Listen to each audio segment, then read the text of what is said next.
Next, we'll be working on a video for a dance instructor's website. We'll cut together an interview segment using performance footage and a music track. To work along with this lesson, open the project 6A in the work files. So far, we've been working just with video, clips that were captured without audio.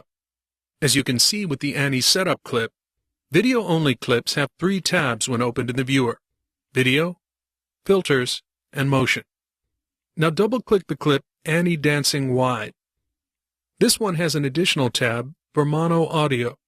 The lowercase a1 stands for audio track 1. We have the same transport controls available as in the video tab, and of course your JKL shortcuts will work here as well.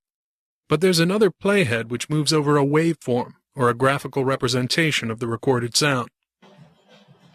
When you hit play, both playheads move in sync.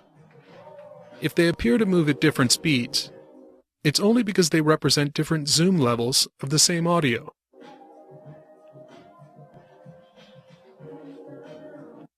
With the viewer active, you can use Command plus and Command minus to zoom in and out of your waveform, or hit Shift Z to fit the clip's entire waveform in the viewer window. You can also click and drag in the waveform display area to scrub through the clip at your own speed. This waveform is very low, fuzzy, and indistinct. It's the location music playback recorded by the camera's built-in mic.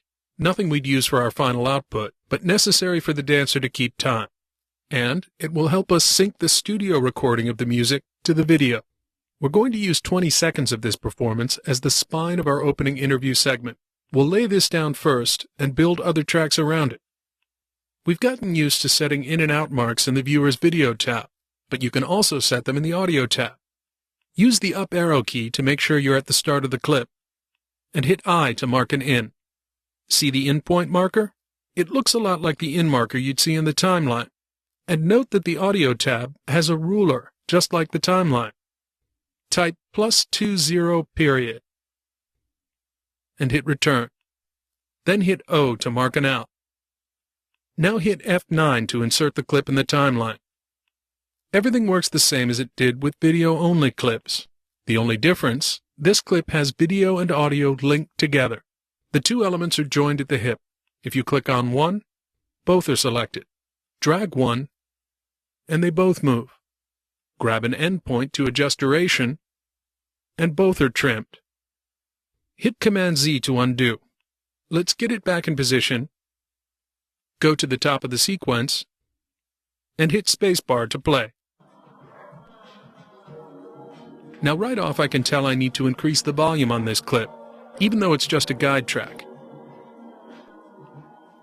If you look at our audio meters,